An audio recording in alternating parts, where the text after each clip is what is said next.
Ahoy! I'm going to do another quick video regarding Russian Fishing 4 with use of Bolognese rods, as there's no real tutorial for them.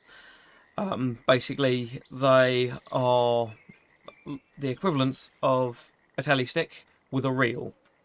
So they set up in a very similar way to a telly stick, where you can set the depth of the bait, so you can fish for top water fish as well as bottom fish. But with the reel, there is a big advantage. You can cast further. You can drift the float and bait down a river to catch a different array of fish. They can come in all manner of shapes and sizes. Bolognese rods are typically longer than most telescopic rods, which means you also get far greater casting distances. Okay, I'm going to do a couple of practice casts just to show you the general layout when you're casting. First of all, you want to set your depth. So aim for the target depth and then cast out into the target area. When you cast out, if you're in static water, I find it's a good idea to lock your bail arm and leave a little bit of slack line so that it doesn't drag the float. When you watch the indicator, when you feel that there's a fish on the hook, you have the ability to quick strike your rod, which is performed by holding control on your keyboard and right-clicking your mouse. This allows the hook to set really quickly into the mouth of the fish that you're trying to catch. Otherwise, you can also strike by swinging your rod hard to one side, but that has the unfortunate effect of moving your float a large distance. So let's recast that, because I find that once you make any real movement of the float, it scares the fish away.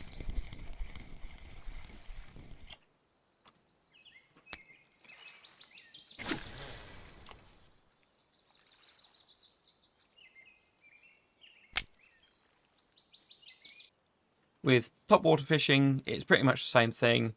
All we have to do is just have your hook brought closer to your float, and it will stay away from the bottom. This will change the type of fish you'll catch.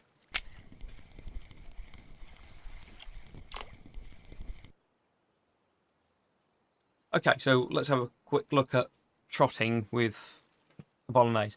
The point of trotting is basically to allow the hook and the floats to drift down the river to catch different kinds of fish.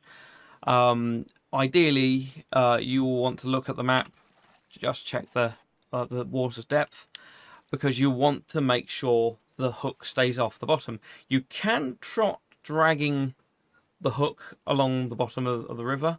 You'll catch bottom fish, but it slows down the bite rate on bottom fish, because generally they're not interested in moving targets.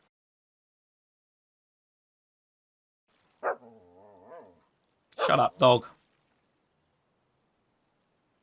Okay, so when you cast out, you want to cast out in roughly your target area.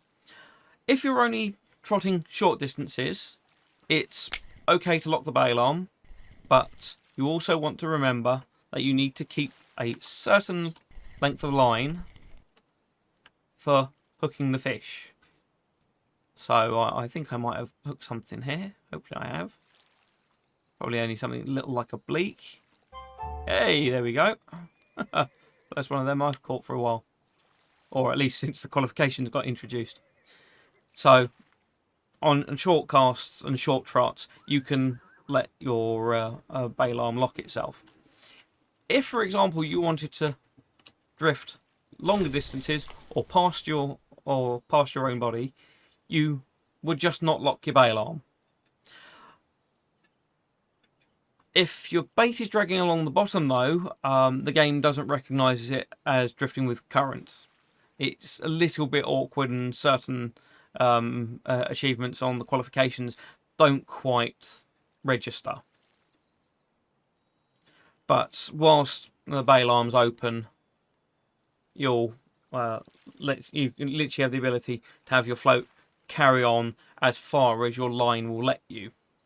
You can spool yourself. There is literally no tie off on the end of the spool, like most fishermen would do while they're winding their spools. So when you cast, you literally would cast without the bail arm on. Okay. When you strike, you want to lock your bail arm and strike. So let's wind that back in. Okay, so hopefully this video has been of some educational value to new players. I'll be probably doing a few more videos at some point. So thanks for watching, and I'll leave a few more catch clips to play out.